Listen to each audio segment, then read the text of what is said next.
야고보서 3장 9절부터 12절 말씀입니다. 9절 말씀 제가 먼저 묵독합니다.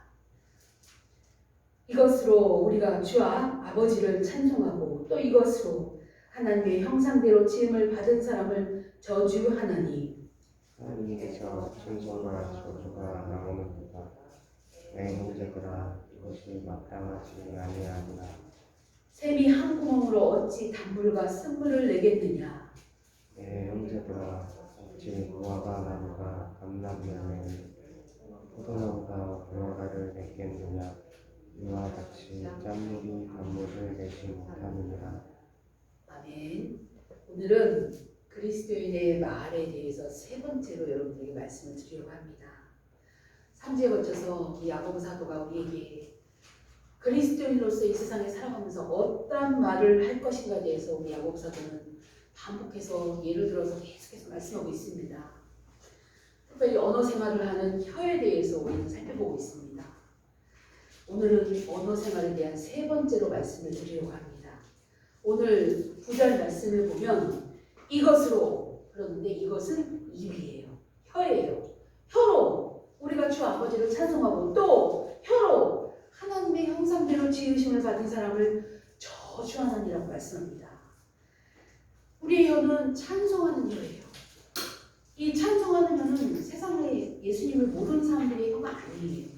하나님을 알고 예수님을 믿는 사람들의 혀의 얘기예요. 그러니까 야고보가 말하는 혀는 그리스도인들의 혀를 말하는 거예요. 예수님을 믿는다고 하는 여러분들의 입을 말하고 있는 것이에요. 여러분들의 입이 예수님을 믿는다고 하면서 어떤 말을 할 것인가, 그리스도인으로서 어떤 언어 생활을 할 것인가에 대해서 우리 야고보 사도는 우리에게 말씀을 주시는 거예요. 2000년 전에 기록한 이 야고보 사도가 2000년 전에 있던 초대교회 성도들에게 주신 말씀이지만 2000년이 지난 지금 우리에게 주시는 말씀인 것입니다.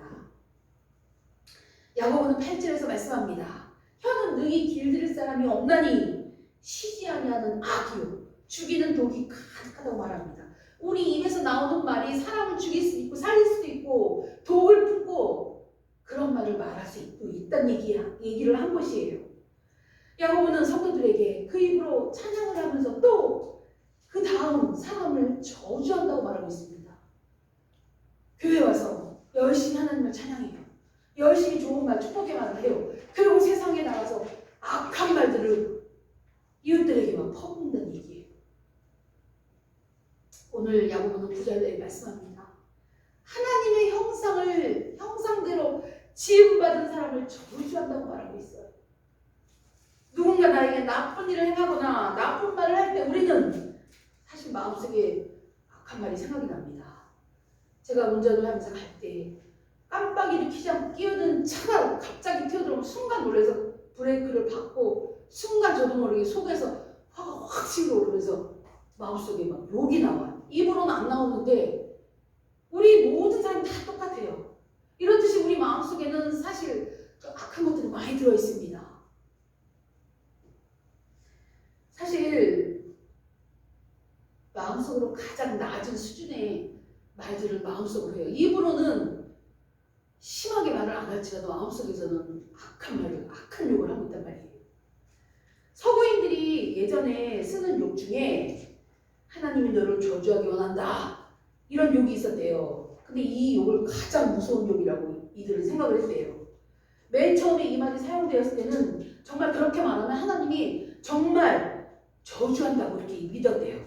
그래서 이 말을 하는 사람이나 듣는 사람은 다 무서워했대요. 이 말을.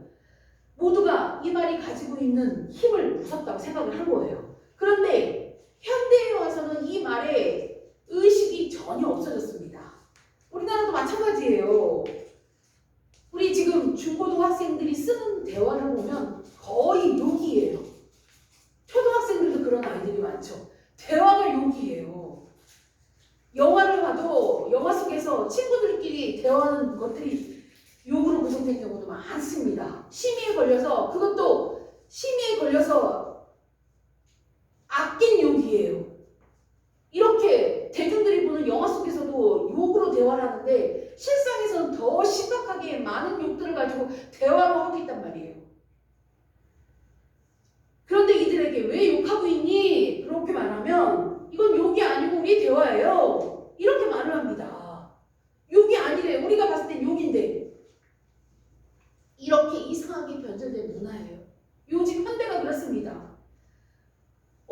야곱처럼 변질되었어요. 또래가 비슷한 말을 쓰지 않으면 대화에 끼워주지도 않고 왕따를 시킵니다. 그런데 성경은 우리에게 말씀합니다. 욕하거나 저주하지 말라고 우리에게 요구하고 있습니다. 왜 그럴까요? 왜? 이유가 있겠죠. 세상 사람들은 다 욕을 대화를 하고 있는데 너희는 그러면 안 돼 이렇게 말하고 있어요. 왜 그럴까요? 이유가 있습니다. 오늘 야고보가 말하죠. 하나님의 형상대로 지음받은 사람들이기 때문에 그래요. 그래서 그들을 존중해야 된다고 말하고 있습니다. 하나님의 형상대로 지어졌어요. 그런데 그들은 하나님을 몰라요. 그래서 그들 마음속에 있는 더러운 것들이 입으로 튀어나와요. 그런데 우리는 알아요. 저 사람이 저렇게 더러운 말을 해도, 악한 말을 해도 하나님의 형상대로 지어졌구나. 내가 그것을 알고 그들에게 똑같이 하지 말란 얘기예요. 그 얘기를 우리에게 하고 있는 것입니다. 이것을 잘 깨닫고 알고 있는 우리는 남들이 나에게 욕하거나 저주를 한다고 해도 그 사람이 하나님의 형상대로 지음받은 것을 알기 때문에 그들을 존중히 여겨야 하는 것입니다. 어렵지만 우리는 그래야 한다고 말씀하고 있습니다. 성경은 하나님의 자녀라면, 예수님을 믿는다면 그들하고 똑같이 하면 안 돼 이런 얘기를 하는 거예요. 우리에게. 믿지 않는 사람들은 하나님의 형상을 훼손하고 무시합니다. 그들은 우리가 하나님의 형상대로 지어졌다는 걸 몰라요. 그렇기 때문에 서로 독한 말을 하고 싸우고 심지어 하나님 형상대로 지은 인간을 죽이기까지 합니다. 그들은 당연하다고 생각합니다. 요즘 같은 경쟁시대에 내가 너를 밟지 않고는 내가 올라설 수 없어. 그러면서 상대방을 무시하고 하나님의 형상을 훼손하고 있습니다. 그러나 우리라도 하나님의 형상인 사람을 무시하면 안 되는 것입니다. 그들이 나를 무시해도 나는 네가 나 무시해? 나도 너 무시할 거야. 이것이 아니에요. 우리는 그러지 말라고 하나님은 말씀합니다. 성경에서 말씀합니다. 우리는 누가 나에게 욕을 해도 그 사람을 축복할 수 있어야 되는 거예요. 이것이 믿음 있는 사람의 언어 생활이에요. 어렵죠. 그렇게 하기 어렵죠.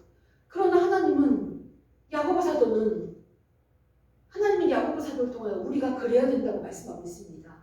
이것을 알기만 하고 있어도 괜찮아요. 실행하지 못해도 알고 있기 때문에 내가 그러면 안 되는데 하고 생각을 하게 된다면 그래도 그나마 나은 거예요. 예수님을 믿든 안 믿는 사람이든 믿지 않는 사람이든 믿는 사람이든 우리는 모두 하나님의 형상으로 생각하며 그들을 귀하게 여겨야 하는 것입니다. 성도 여러분, 하나님의 형상으로 지어진 사람들을 존귀히 여기는 여러분이 되기를 기도드립니다. 오늘 본문 10절에 아주 재미있는 대조가 나옵니다. 10절 말씀을 보면 한 입에서 찬송과 저주가 나오는도다. 내 형제들아 이것이 마땅하지 아니하다. 야고보가 이렇게 말합니다. 한 입에서 완전히 반대되는 저주가 나오고 찬송이 나오는데 이것이 마땅하지 않다. 하면 안 된다. 틀렸다. 이렇게 얘기하고 있습니다. 오늘 본문에서 이 찬송이란 단어가 헬라어로 율로기아라는 단어인데 이 율로기아라는 단어는 좋은 말이라는 뜻이에요. 그런데 번역을 찬송이라고 해놨어요. 오늘 좋은 말, 좋은 말을 해야 하는 너희가 좋은 말이 아닌 좋은 말과 저주가 함께 나오고 있다. 이런 뜻이에요. 근데 번역을 찬양이라고 했습니다. 우리는 하나님을 찬양합니다. 하나님께 좋은 말을 합니다. 이 좋은 말, 하나님께 좋은 말이 뭐예요? 찬양이잖아요. 우리 하나님께 드릴 건 찬양밖에 없습니다. 우리는 하나님께 좋은 말로 찬양을 합니다. 그런데 누군가가 우리를 저주할 때 우리는 하나님의 백성으로 하나님께 찬양을 드리는데 사람을 보고 같이 저주를 하면 안 된다는 얘기를 하고 있는 거예요. 하나님의 형상으로 지은 사람을 존중해야 되는데 왜 하나님께는 좋은 말로 찬양을 드리면서 왜 하나님의 형상을 지은 그 사람에게는 저주의 말을 똑같이 하고 있어? 이러면 안 돼. 그 얘기를 하고 있는 거예요. 그러므로 우리는 율로기아, 이 좋은 말 말만 해야 된다 그 얘기예요. 그러니까 율로기야 좋은 말인데 하나님께 찬양을 드리고 사람에게 뭐 해야 돼요? 축복의 말을 하라 그 얘기예요. 어떤 사람에게 하나님의 형상을 무시하고 저주하는 것은 사람에게만 하는 것이 아니라 하나님을 비방한다는 것임을 우리는 알고 있어야 합니다. 그래서 우리는 사람을 저주하지 않고 좋은 말을 해야 하는 것입니다. 율로기야 이 단어를 기억하시면 좋습니다. 헬라어로 좋은 말이라는 뜻이에요. 사람을 진정으로 높이는 말은 결국 하나님의 형상을 높이는 것입니다. 이것을 어느 정도 알만한 사람들이 바로 예수님을 믿는 우리들이에요. 여러분들입니다. 여러분들 예수님을 믿는다고 하는 여러분들의 입에서는 좋은 말만 나와야 되는 거예요. 하나님께는 찬양을 드리고 사람들에게는 축복의 말을 해야 하는 것이 우리의 언어 생활인 것입니다. 사람을 진정으로 높이는 사람은 하나님을 높이는 것이에요. 결국은. 왜냐하면 인간은 하나님의 형상대로 지어졌기 때문에. 그래서 우리가 존귀히 여기고 좋은 말, 축복의 말을 하면 결국 그 사람을 높이는 것이 아니라 그 사람의 하나님의 형상, 하나님을 높이게 되는 거예요. 결국은. 우리들이 그렇게 살지 않으니까 야고보는 안타까워하면서 이 언어 생활에 대한 것을 반복해서 또 하고 이러고 있습니다. 한 입으로 하나님을 찬양하고 동시에 사람을 저주하는 일은 있을 수 없는 일이라고 우리에게 말씀하고 있습니다. 이것이 얼마나 심각한 문제인지 자연을 통해서 예를 들어 주셨어요. 11절, 12절에 이 자연을 통해서 말씀을 하셨는데 12절 말씀을 보면 샘이 한 구멍으로 어찌 단물과 쓴물을 내겠느냐 이렇게 말씀해요. 여기서 단물은 사람이 먹을 수 있는 물이고 쓴물은 마실 수 없는 물 그 얘기를 하고 있습니다. 샘이 물이 나오는 우물에서 샘에서 어떻게 단물과 쓴물이 동시에 나올 수 있어? 이건 불가능한 일이야. 말도 안 되는 일이야. 야고보가 그렇게 얘기하고 있는 거야. 우리에게. 12절에는 내 형제들아 어찌 무화과가 감나무 열매를 포도나무가 무화과를 맺겠느냐 이와 같이 짠물이 단물을 내지 못하느니라 라고 말씀하고 있어요. 무화과나무 우리 너무 잘 알죠. 무화과나무에서는 무화과가 열리죠. 그죠? 감람나무에서는 뭐가 열릴까요? 여러분들이 성경에 나오는 감람나무가 오늘날 알기 쉽게 이야기하면 올리브나무예요. 올리브 엄청 우리 몸에 유익하죠. 이 올리브나무가 감람나무예요. 감람나무에서는 올리브밖에 열릴 수 없죠. 감람나무에서 어떻게 무화과가 열립니까? 이건 말이 안 된다는 것이 그 얘기를 하고 있는 거예요. 이 당시 이제 이 팔레스타인과 이 근동에서 흔한 나무들이에요. 무화과나무, 감람나무, 포도나무는 아주 흔한 나무들이에요. 만일 이 성경을 기록한 이 2000년 전 당시가 우리나라였다면 우리나라에서는 사과나무, 밤나무, 감나무, 이 흔한 나무들 이렇게 표현을 했을 거예요. 근데 이 팔레스타인 이 지역에서는 이 올리브나무, 무화과나무, 포도나무가 아주 흔하게 천지에 널린 나무들이 이 나무들이기 때문에 이 비유를 쓴 거예요. 무화과나무에서는 무화과가 열리고 감람나무에서는 올리브가 열리고 포도나무에서는 포도가 열리는 것이 우리가 아는 정상적인 상식적인 일입니다. 그것처럼 열매들이 섞어서 나올 수 없는 것처럼 한 입에서 저주와 축복이 나올 수 없다 얘기를 하고 있는 거예요. 세상 사람들은 예수님을 모르고 하나님을 모르기 때문에 그들은 저주에만 할 수 있습니다. 그러나 예수님을 믿고 새 사람이 되고 새로운 생명을 얻은 우리는 그들과 똑같으면 안 된다 그 얘기를 강력하게 지금 하고 있는 거예요. 그나마 우리는 예수님을 믿고 제사함 받은 우리는 예수님을 모르는 자들이 우리에게 악한 말을 하면 우리는 축복의 말을 해주라 그 얘기예요. 그들의 말에 반응하지 말고 그들이 저주의 말을 했다고 열받아서 막 씩씩거리지 말고 불쌍히 여기며 그동안 제가 했던 말이 그거잖아. 긍휼히 여겨라. 그들의 말에 반응하지 말라. 오늘은 그들에게 축복을 해주라 이렇게 얘기하고 있습니다. 3주에 걸쳐서 제가 얘기하고 있는 것이 이것이에요. 이렇게 비유를 들어 설명할 때는 아주 강하게 강조하고 있는 것입니다.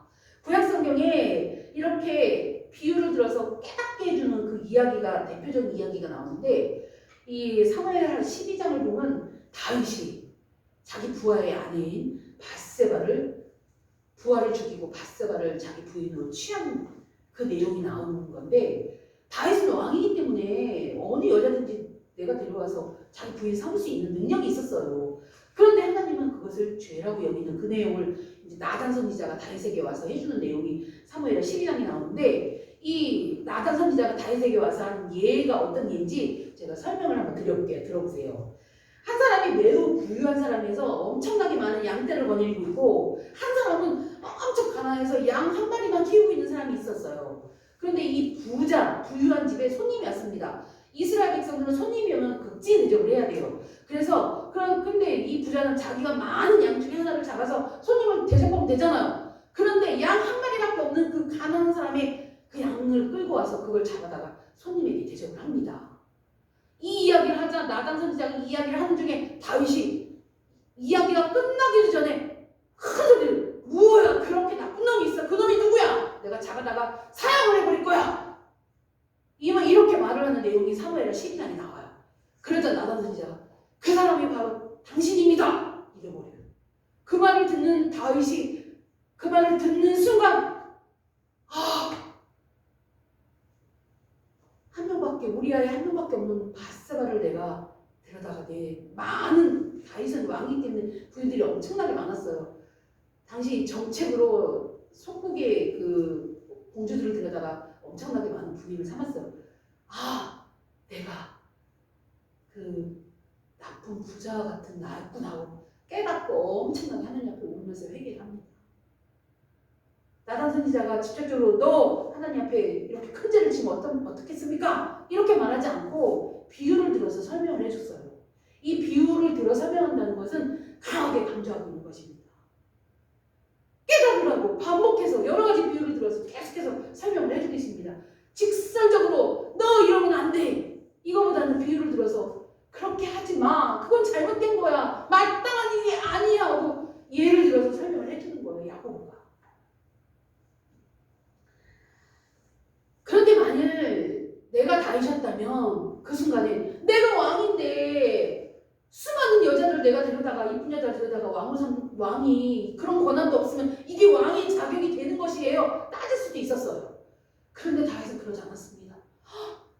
맞아, 내가 그랬구나, 아이고 하나님 잘못했습니다, 엎드려서 엄청난 회개를 합니다. 다윗은 자신의 죄 때문에 받은 벌도 당연하고 여겼습니다. 나는 그런 벌을 받을 죄를 지었어, 하나님 잘못했습니다 하고 철저하게 하나님을 회개를 합니다. 이와 비슷하게 야고보는 우리에게 비유를 통해서 그러지 말라고 강하게 우리에게 말씀하고 있습니다. 한국에서 단물과 쓴물이 나올 수 없습니다. 또 무화과 나무에서 감람나무 열매를 맺을 수가 없습니다. 포도나무에서 무화과 열매를 맺을 수 없습니다. 이렇듯이 찬송하는 우리 입에서 저주하는 말을 할 수 없다는 것을 강조하고 있습니다. 그런데 실제는 그런 일이 비일비재합니다. 이것이 우리의 모습이에요. 저도 똑같아요.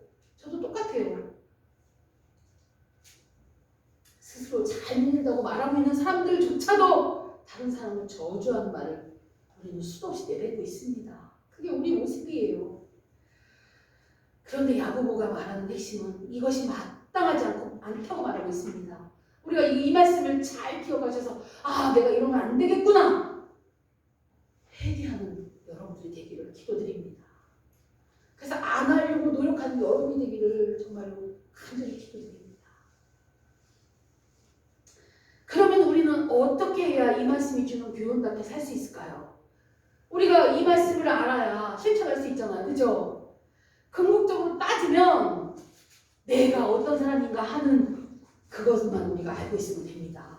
내가 어떤 사람입니까? 우리가 어떤 사람입니까? 하나님의 백성입니다. 하나님을 찬양하는 사람들입니다. 예수 그리스도로 인해서 구원받은, 그래서 그것이 감사해서 하나님께 예배드리고 하나님께 찬양을 드리는 사람들입니다. 우리는 그런 사람들입니다. 하나님을 찬송하는 사람인데 우리 입에서 항상 찬양만, 좋은 말만 나가면 되는 것입니다. 악한 말이 내 안에 가득해도 내 입으로는 그래, 나는 하나님을 찬양하는 사람이야, 하나님께 구원받은 사람이야, 좋은 말만 하자, 이런 생각, 의식만 있다면 내 마음속에 악한 것이 가득하게 나타날지라도 입으로는 좋은 말을 할 수 있습니다. 누가 나를 핍박해도, 누가 나에게 욕해도, 누가 나를 원수처럼 대해도 우리는 율로기야, 축복의 말을 할 수 있는 것입니다.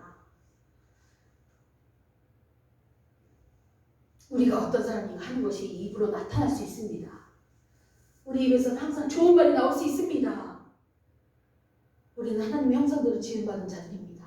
모든 인간은 하나님의 형상대로 지음받았습니다. 내가 하나님의 형상인데 하나님의 형상대로 지음받은 다른 사람에게 나쁜 말을 하면 하나님의 형상을 훼손시키는 것입니다. 우리는 진정한 하나님의 형상이고 형제들을 바라볼 때마다 하나님의 형상으로 바라보게 된다면 우리는 율로기야, 좋은 말을 할 수 있는 것입니다. 우리는 야고보의 이야기를 들으면서 우리는 성령님을 따라 사는 연습을 해야 합니다. 두 가지를 아주 철저하게 하면 되는 것입니다. 먼저 우리가 누구인가를 살펴보고 우리 입으로 좋은 말을 뱉는 것입니다. 하나님께 찬양을 드리고 사람들에게는 축복의 말을 하는 것입니다. 그렇게만 하면 되는 것이에요. 이 두 가지를 철저하게만 하면 우리는 성령님을 따라 사는 것입니다. 성도 여러분, 하나님의 백성으로서 하나님을 찬양하고 이웃에게, 친구들에게, 형제자매에게 축복의 말을 하는 여러분이 되기를 기도드립니다. 유대인들은 하나님을 찬양하는데 아주 익숙합니다. 유대인들은 하루에 18가지의 축복의 말을 하게 되어 있습니다. 18가지 말을, 축복의 말을 하는데 그건 하루 3번 반복해야 하는데요. 하루 3번. 그래서 유대인들은 아침, 점심, 저녁으로 하루 3번 해야 되니까 무조건 축복의 말 18가지 말을, 축복의 말을 막 쏟아낸대요. 하루 3번. 얼마나 어려운 일인지 몰라요. 여러분들 실천을 한번 해봐봐요. 어려운 일이에요. 근데 유대인들은 이게 일상화가 되어 있습니다. 그런데 우리 그리스도인들의 이 삶을 돌아봐도 그래요. 기도할 때마다 무조건 하나님 감사합니다. 식사 기도할 때도 하나님 감사합니다. 감사합니다. 우리도 먼저 시작을 해요. 우리도 모르게 반복적으로 이 말을 하고 있단 말이에요. 이렇게 항상 하나님 앞에 감사합니다 말해놓고 그 입에서 또 사랑을 향해서 저주의 말을 하고 있습니다. 이것이 마땅하지 않다고 말씀하고 있습니다. 우리 스스로 우리의 정체성을 부인하는 행동을 해서는 안 됩니다. 우리가 세상에 있는 모든 사람이 하나님의 형상으로 생각을 해서 그들을 바라본다면 우리는 사람을 존귀히 여기는 축복의 말을 하는 여러분들이 될 것입니다. 예수님을 믿건 안 믿건 우리는 모든 사람을 존귀히 여겨야 합니다. 우리 입에서 좋은 말, 상대를 존귀히 여기는 말을 하려면 우리는 지혜가 필요합니다. 지혜가 있는 사람은 마음이 나누어져 있지 않은 사람이에요. 언어 생활이 잘못되면 한 입으로 2가지 말을 합니다. 저주의 축복의 말이 동시에 나올 수 있어요. 한 입으로 2마디 나오는데 그것은 2마음을 가진 사람이라고 이야기합니다. 우리는 한 마음으로 하나님께 찬양을 드리고 사람들에게 축복의 말을 하는 그런 사람이 되어야 하는 것입니다. 야고보서 1장 8절에 말씀합니다. 2마음을 품지 말라고 말씀합니다. 우리 마음이 나뉘어 있으면 언어도 나뉘게 되어 있습니다. 다른 사람에게 좋은 말을 하면서 속으로는 안 좋은 말을 하지 않고 한 마음으로 하나님께 찬양을 드리고 사람에게는 축복의 말을 하는 여러분이 되기를 기도드립니다. 그리고 저주의 말을 축복의 말로 바꾸는 여러분들이 되기를 축복합니다. 기도하겠습니다. 아버지 하나님, 야고보 사도가 반복해서 우리에게 언어 생활이 어떠해야 되는지를 알려주고 있습니다. 오늘 말씀처럼 아버지 하나님 한 마음으로 하나님께 찬양을 드리고 사람들에게는 축복의 말을 하는 우리들이 될 수 있도록 우리의 삶을 성령님 인도하여 주시옵소서. 실천하기 어렵지만 내 의식 속에 하나님의 형상인 모든 사람에게 축복의 말을, 좋은 말을 해야 되겠다는 의식을 갖고 성령님께 도움을 구하는 우리들이 될 수 있도록 인도하여 주시옵소서. 축복의 말을, 저주의 말을 축복의 말로 바꾸는 우리들이 되도록 은혜 내려 주시옵소서. 감사드리며 영광 올려드리며 우리 주 예수 그리스도의 이름으로 기도드립니다. 아멘.